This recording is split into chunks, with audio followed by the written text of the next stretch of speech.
Doctor, if something goes wrong, save the baby first. My husband, Melvin, said this. He said it loudly, cutting through the beeping monitors and the tense, sterile air of the operating room. He wasn't whispering it to me. He was announcing it to the doctor. I was on the operating table, a thin blue curtain shielding my face from the surgery. I was terrified. It was a high-risk C-section and something was going wrong. I could feel the panic in the room. My name is Beatrix Anderson. I'm 37 years old, a forensic accountant.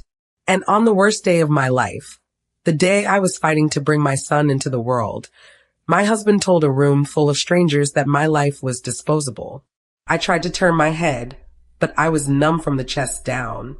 I felt a cold dread that had nothing to do with the surgery. The doctor, his eyes wide over his mask, paused. Mr. Anderson, that's not a decision we generally. It is, Melvin insisted. His voice wasn't panicked. It wasn't choked with fear. It was firm. It was an order. He was holding my hand, but his grip was a formality. It had no warmth. The anesthesiologist saw the tears streaming from my eyes. Just breathe, Beatrix. We're going to take care of you both. He put the mask over my face. As the world went black, the last sound I heard was my husband's betrayal, echoing in my ears. I woke up to a slow, rhythmic beeping and a raw, burning fire across my stomach. My throat was sandpaper.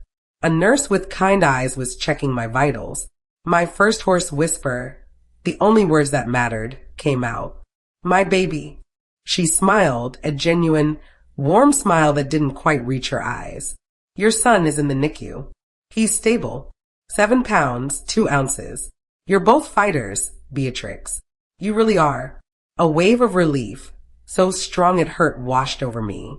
My son, Leo, he was real and he was safe. But as the fog of anesthesia cleared, my second thought hit me like a cold, hard stone. Where is Melvin? He wasn't in the chair beside me. There were no flowers. There was no, I'm so glad you're okay. The nurse's smile tightened. He's with the baby, she said, her voice a little too careful. He's been very focused on him. I was alone. He didn't wait to see if his wife, the mother of his child, was alive and breathing. He went straight to the choice he had prioritized. The nurse pretended to focus on my drip, so she wouldn't have to look at me. She knew. She had heard him. In that moment, I knew my life, the one I thought I had, was over. Melvin finally walked in hours later. He was holding a cup of coffee, and his face was a perfect, rehearsed mask of the exhausted but happy new dad. Beatrix, you're awake, he announced, as if I'd just woken up from a light nap. He's perfect. Leo, he's just perfect. He leaned down and kissed my forehead. It was a dry, cold press of his lips that was over in a second. He smelled like burnt hospital coffee and something else, a faint, sweet perfume that wasn't mine. He immediately pulled out his phone. Look, I got a picture. He held the screen up, but he was standing at an angle where he didn't have to look me in the eyes. I'm a forensic accountant. My entire career is built on finding the lie hidden in 1,000,000 data points. I'm the person who finds the single discrepancy in a spreadsheet that unravels a multi-million-dollar fraud.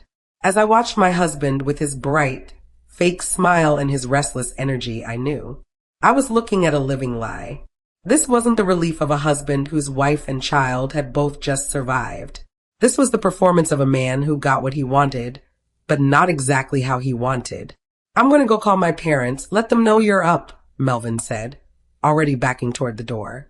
He'd been in the room for less than 3 minutes. And I'll check on Leo again. He didn't ask how I felt. He didn't ask if I needed water. He just left. The second the door clicked shut, I gritted my teeth against the pain and pushed the button to sit my bed up. The C-section scar screamed in protest, a sharp, tearing fire. But the cold fury inside me was a better painkiller than the morphine. I reached for my personal laptop in my hospital bag. My hands were perfectly steady. I booted it up and typed in my 20-character password. I opened a hidden, password-protected folder on my desktop. The folder was named Project Nightingale. My job taught me to trust the data, not the person. And Melvin's data had been lying for 7 long months. My suspicion had started as a small itch, a late night at the office, a sudden password on his phone. But I'm an accountant. I don't ignore an itch. I follow the trail. Inside the folder were screenshots of deleted texts, GPS logs from his car showing repeated trips to a downtown condo, and a separate bank statement he didn't know I had access to. His words in that operating room, they weren't a panicked mistake. They were his plan. From my sterile, lonely hospital bed, I clicked on another file in the folder, a live link to our joint credit card account. He always thought I never checked it, patting my head and calling me too busy with my boring number crunching. I scrolled past the hospital parking fees, and then I saw it. My breath hitched. A charge from yesterday. While I was in pre-op, terrified, being prepped for surgery, and begging a nurse to tell him to come. Fleur Luxury Imports, $250. My hand was rock steady as I clicked the transaction details. The delivery address was in our house. It was an apartment in the city, the same address from the GPS logs. My blood ran cold. I clicked the link to see the digital copy of the gift note. 3 lines. Can't wait to start our new life. Thinking of you. M. He was buying her flowers. He was buying his mistress, Fanelia, flowers while I was in labor, while our son's life was at risk. Just hours before he stood in that operating room, looked a doctor in the eye, and told him to let me die. I took a screenshot, saved it to the folder, and closed the laptop. The anesthesia was gone. I was wide awake. The pain in my stomach was a dull throb, but the pain in my heart was a razor blade. I needed help, not from a nurse, but from my best friend, Jess. She's the sharpest divorce lawyer in the city, the one who always told me to hope for the best, but document for the worst. I fumbled with my phone, my fingers slipping on the screen. Beatrix? Oh my God, are you okay? Is the baby? Her voice was a rush of panic. He's okay, I whispered, the words scratching my raw throat. Leo is in the NICU. He's stable. But Jess, I need you to do something for me. Right now. I told her where I'd hidden the spare key under the porch. I need you to go to the house. Go straight to the nursery. On the shelf, there's a white teddy bear I bought last week. The one with the black button nose. Beatrix, you're not making sense. What's going on? She pleaded. I cut her off, my voice turning cold and hard, a voice she'd never heard from me. It's a nanny cam, Jess. The cloud subscription is active. I need you to check the footage from 2 nights ago. Please, just check it. And call me back. There was a heavy, loaded silence. Okay, she said finally, her own voice hardening. I'm on my way. Melvin came back an hour later, all smiles again. He was carrying another coffee. Good news, honey, he said, his voice too loud for the quiet room. My parents are so excited. They want to set up a massive trust fund for Leo. A really huge one. He sat on the edge of my bed, making the mattress dip and sending a jolt of pain up my scar. They want to use their financial guy to manage it, and they suggested we roll our main savings into it. Just to simplify things, you know? One big pot for Leo's future. I watched him. The lie so smooth it was almost beautiful. He wasn't just cheating. He was actively moving our money, trying to lock it away in an account his family controlled. He saw my inheritance, my savings, as his.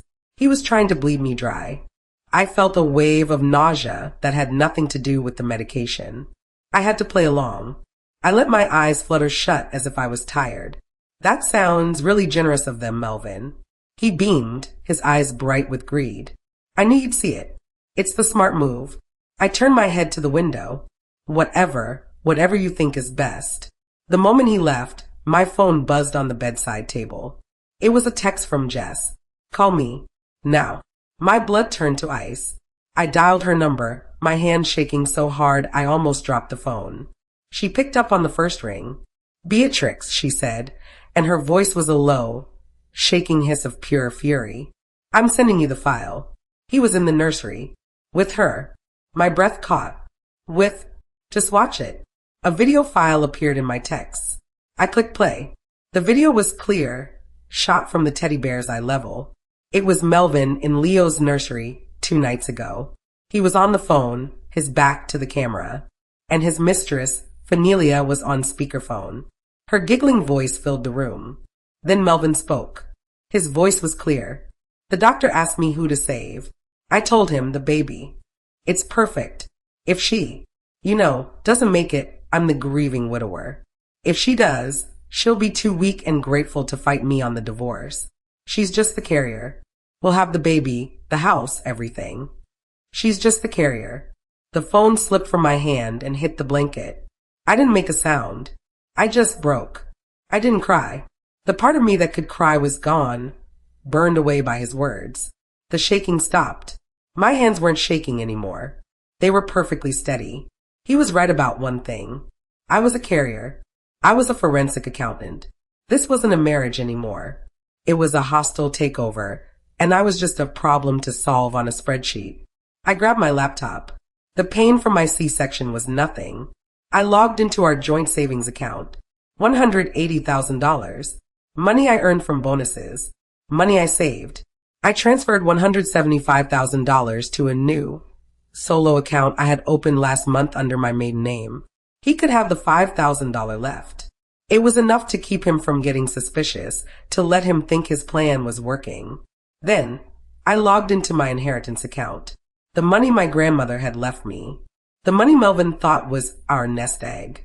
I moved every single cent into that same new, secure account. It was all gone. All of it. Locked away behind a new password and a wall of fire. He thought I was weak. He forgot what I did for a living. 3 days later, Melvin drove me and Leo home from the hospital. He was buzzing with a weird, fake energy, chattering about the neighbors and the weather. He carried Leo's car seat inside. "Welcome home, Mom," he said, beaming at me. Not Beatrix. Not Honey. Mom. My new name. My new role. The one he had assigned me. I stepped inside the house, my own house, and I knew immediately. Something was wrong. The air felt different. Stale. I looked at the mantel above the fireplace. My photos, the ones of me from college, of me and Jess, of my parents, were gone. They were replaced by a generic art print of a sailboat. "Just tidying up," Melvin said, not looking at me. "Making it feel more like a family home." I walked into our master bathroom, my heart pounding. My expensive perfume, the one I loved, was gone from the counter. In its place, a cheap, sickly sweet vanilla body spray. I had smelled it on him in the hospital. It was her spray, Fenelia's. He hadn't just brought her here. He had already moved her in. He had let her touch my things, sleep in my bed, and erase me from my own home. 2 days later, my C-section scar was a line of fire, but I got dressed. I put Leo carefully into his car seat. Melvin was on the sofa, scrolling through his phone, a stupid, relaxed smile on his face. "Where are you going?" he asked, not even looking up. "I'm taking Leo for his first checkup," I said, my voice flat. The pediatrician had a cancellation. He just grunted in response. He was so confident I was a broken, weak mom that he didn't even question me. I drove, but not to the doctor's office. I drove straight to Jess's downtown office. I walked in, holding the car seat. Jess took one look at my face and pulled me into her main conference room. I sat down and pulled the flash drive from my pocket. "It's all here, Jess," I said, my voice as steady as my hand. Project Nightingale, the bank statements, the GPS logs, the audio from the nanny cam, the receipt for the flowers, everything. Jess's eyes went wide as she plugged it in. "Beatrix, this is an execution. What do you want?" I looked down at my son, sleeping peacefully, his tiny face so innocent. Then I looked back at Jess, and my eyes were steel. "I want him to lose. I want total custody, the house, the money. I want him to have nothing." Melvin's new strategy began that night. His worried act was back, but it was 100 times worse. He was building his case. He'd find me rocking Leo, my eyes burning with exhaustion, and he'd put a concerned hand on my shoulder. "Beatrix, you look exhausted. You should go to sleep. Let me take him." An hour later, he'd be back. "Honey, are you sure you should be holding him? Your hands are shaking. You might drop him." I'd look down. My hands were perfectly still. The next night, when Leo cried, Melvin shot out of bed. "I've got it," he'd say, pushing me back down. "You're just so emotional right now. The hormones, you know. It's not good for the baby to be around that." He wasn't being helpful. He wasn't being a partner. He was building a narrative for the court. He was painting me as the fragile, unstable, postpartum mother who was a danger to her own child. He thought I was too tired and too broken to see what he was doing. He was wrong. I documented every single word. Jess called me 4 days later. I was in the nursery, feeding Leo, and I answered on speakerphone, my voice a whisper. Okay, the PI is worth every penny, Jess said, her voice low and quick. I've got photos. Melvin and Fenelia kissing right outside his office, bold as day. He's not even trying to hide it. That barely made me flinch. I already knew. It was what she said next that made my blood run cold. But better yet, I ran the financials you flagged. The secret account you found? He's been diverting his paycheck there for 4 months. He's got about $40,000 saved up. And he co-signed a lease on a new luxury condo. It starts next month. He's planning to move her in with your money. Tricks. The second he gets rid of you, she's in. He wasn't just planning to leave me. He was planning to replace me in my home with my money and with my son. The audacity of it, the sheer arrogance, was breathtaking. Good, I whispered back. He's making our case for us. Let him keep digging. The front door opened the next afternoon. It was Melvin's mother, Brenda. She didn't call first. She just walked in, using the key her son had given her. Melvin, she called out, her voice sickly sweet. I'm here. She breezed past me in the living room, as if I were a piece of furniture. She didn't even look at me. She went straight to the bassinet and cooed over Leo. Oh, there's my grandbaby. My perfect boy. After a few minutes of fawning, she finally turned to me. Her smile was a thin, tight line.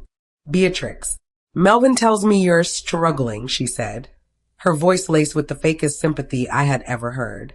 He says you're not bonding with Leo. He's very worried. We all are. We're worried you're not fit. There it was. The word.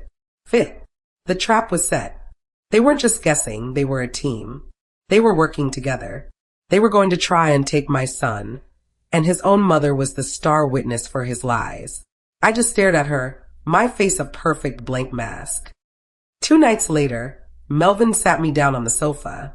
He had that concerned mask on his face, the one he wore when he was about to do something truly cruel. Honey, we need to talk, he said, trying to take my hand. I moved it. I've been talking to my lawyer and to my mom. He took a deep, theatrical breath. We think, maybe it's best if I take full custody of Leo. My heart didn't stop. It didn't even speed up. It just turned to a solid block of ice. Just for a little while, he continued, his voice dripping with fake pity. Just until you're feeling better. You're so unstable, Beatrix. You're emotional. It's not safe. He slid a thick document across the coffee table. It was divorce papers. His name was already signed. He had already filed. He was smiling. It was a small, tight smile of pure victory. He thought he had me. He thought I was beaten. He thought he had just won. He had no idea what was coming. I looked at the papers he'd slid across the table. I looked at his smug, pitying face. And for the first time since I woke up from that C-section, I smiled. It wasn't a small, weak smile. It was a real, wide smile, and I let it spread across my face. I could feel the coldness in it. His own smile faltered. His confidence flickered.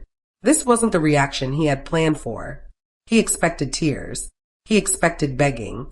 He expected me to fall apart. Unstable. I finally said, my voice clear and light. Is that what we're going with, Melvin?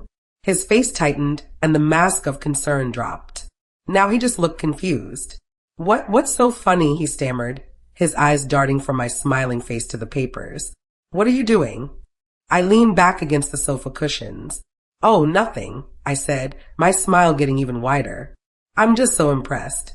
You really thought you had everything planned out, didn't you? You and your mother. You and Fenelia.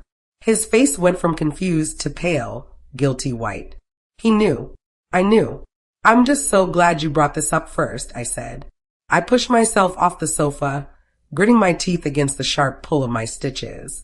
The wince of pain was real, and it made my anger burn even hotter. I walked over to my desk, the one he never touched because it was covered in my boring work files.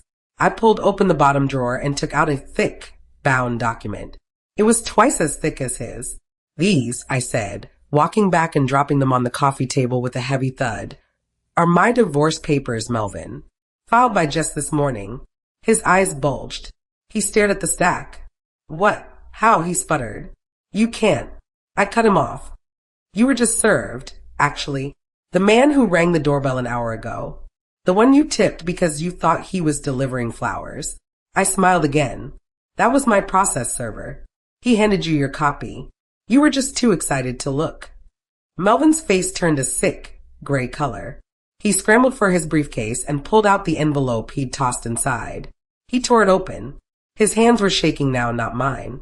You want to talk about fitness? I asked, my voice hardening. You wanted to tell a judge I'm an unstable mother? I picked up my phone from the side table.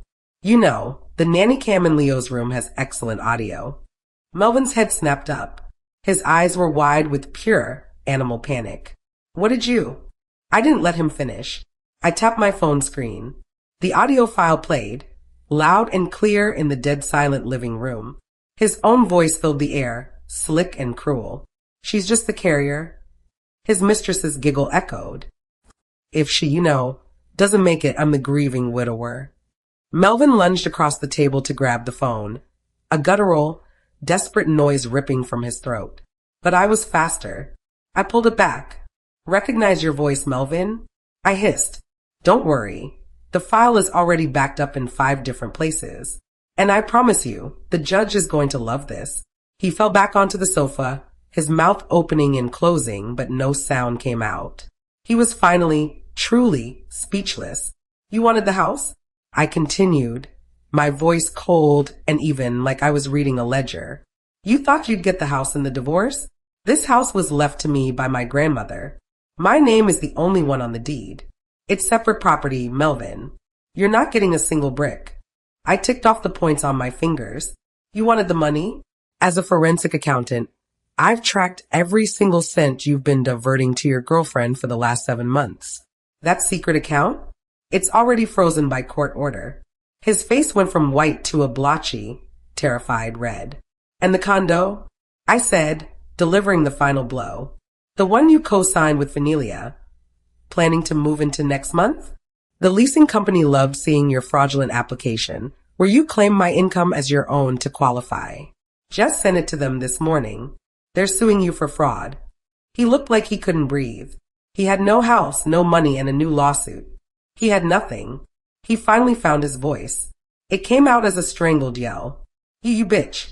You can't do this. He stood up, his fists clenched. This is my house. This is my son. I stood up, too. I didn't flinch. I just pointed to the door. Get out. I'm not going anywhere, he screamed. Oh, you are, I said calmly. My lawyer also filed for an emergency restraining order, citing financial fraud and your own words as proof of emotional endangerment to me and my child. The judge signed it an hour ago. I held up my phone. You have 10 minutes to get your personal things before the police arrive to escort you from the property. His eyes widened in horror. He knew I wasn't bluffing. You're kicking me out, he whispered, his voice cracking. No, I said, moving toward the nursery door. I'm protecting my son. You can stay at your mother's house, or you can stay at Fanilla's. I closed the nursery door behind me, leaving him alone in the wreckage of the life he tried to steal. The next day, I was rocking Leo in the nursery, finally feeling a moment of peace. My phone rang, and it was a number I didn't recognize. I answered cautiously. Miss Anderson? Beatrix, a man's voice asked. He sounded stressed. This is Paul Jenkins from Melvin's office. I'm head of his department. My stomach tightened. Yes, I said, my voice quiet. We received an anonymous package this morning, Miss Anderson. His voice was stiff and incredibly uncomfortable, like a man who had been forced to touch something disgusting. It contained some very disturbing materials, financial records, screenshots, and audio footage. He cleared his throat. It appears to show Melvin Harrison and another employee, Fanilia R., conspiring to commit fraud using company funds and, frankly, discussing another employee's private medical situation in a way that He meant my medical situation. He meant the C-section. I don't know what to say, Mr. Jenkins, I lied, letting my voice sound small and shaky. I'm still recovering. Of course, he stammered. I'm so sorry. I understand this must be a terrible shock. We are taking immediate action. Goodbye. He hung up. I stared at my phone, my heart pounding, but this time with a cold, hard victory. Jess hadn't just filed for divorce. She had declared total war. The preliminary hearing was a slaughter. I walked in holding Leo in his carrier, my head held high. Melvin was there, looking pale and sloppy in a wrinkled suit. His lawyer, a cheap-looking man who kept shuffling papers, tried to paint me as a vindictive, hormonal, postpartum woman. Miss Anderson is unstable, Your Honor, he argued, his voice too loud. She's lashing out. She illegally emptied their joint account. She's hysterical. Jess stood up. She was an image of pure, cold professionalism in her sharp navy suit. Your Honor, she said, her voice cutting through the room. Mr. Harrison's lawyer is correct that my client emptied the joint account. She did so after her husband told a doctor to let her die on the operating table. Her instability stems from that moment. The room went silent. Melvin's lawyer's mouth dropped open. As for being hysterical, Jess continued, my client is a forensic accountant. She was simply securing assets her husband was actively trying to steal. She held up the flash drive. We have the audio recording of Mr. Harrison, in his own words, calling his wife just the carrier. We also have his recorded plan to defraud her. Would the court like to hear it? The judge, a stern woman with zero patience, stared at Melvin with pure disgust. That will not be necessary, counselor. I've read the full transcript. I've heard enough. I sat there, holding my son's carrier, as the judge delivered her ruling. It wasn't a negotiation, it was a demolition. Due to the, frankly, horrifying evidence presented, the judge said, looking directly at Melvin, I am granting Ms. Anderson's request in full. I let out a breath I felt like I had been holding for months. Sole physical and legal custody of the minor child, Leo Anderson, goes to the mother. She went down the list. The house at 124 Willow Creek is confirmed as Ms. Anderson's sole and separate property. The emergency restraining order is made permanent. Melvin, who was now bright red, started to stand up. Your Honor, I lost my job. I can't pay. The judge banged her gavel. Sit down, Mr. Harrison. You lost your job because you were caught embezzling, which this court also notes. Then, the final blow. As for visitation, she said, her voice dropping, I have grave concerns about this man's character. Visitation will be supervised. 1 hour, twice a month. At a licensed facility. At your expense. Pending a full psychiatric evaluation. He slumped in his chair, a broken man. I picked up Leo's carrier and walked out without looking back. 7 months later, I was on my porch, rocking a healthy, happy, giggling Leo. My life was quiet. My forensic accounting work was now my own business, run from my home office. It was peaceful. Jess stopped by with a bottle of wine and some news. You won't believe this, she said, taking a sip. Melvin and Fenelia were both fired for cause the day after the hearing. But it gets better. His company finished their audit.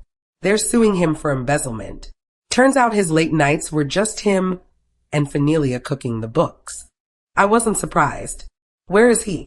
I asked, looking out at the sunset. Living in his mother's basement, Jess said with a grin. And speaking of Brenda, her grandparents' rights lawsuit, the judge threw it out yesterday, cited her clear complicity in a plan to alienate a mother from her child. She can't come near you or Leo. I laughed, a real, happy laugh. And Melvin? I asked. He missed his last 2 supervised visits, Jess said, her smile fading. He called the center and tried to reschedule, but they told him he'd have to pay the $50 fee for missing them. He couldn't afford it. That night, I was putting Leo to bed. He was almost 8 months old, pulling himself up on the bars of his crib. His room was bathed in the soft glow of a moonlight nightlight. Our house was quiet, peaceful. My phone buzzed on the nightstand. It was a text from an unknown number I didn't recognize. My heart didn't pound. I just knew. I opened it. Please, Beatrix. I'm ruined. I've lost everything. I lost my job. My mom hates me. I'm broke. You can't do this. Just let me see my son. I'm begging you. I have a right. He's my baby. I read the words, and I didn't feel anger. I didn't feel pity. I felt nothing. Just quiet. I looked at my sleeping, beautiful boy, his chest rising and falling. I remembered the cold of the operating room, the terror, the beeping monitors, and the devastating choice he made so easily. He had treated my life as a bargaining chip. I picked up the phone and typed my only reply. You made your choice, Melvin. You chose the baby over me. Now you can't see either of us. I blocked the number, set the phone down, and went to kiss my son goodnight. Our new life, the one I had saved, was finally and completely our own.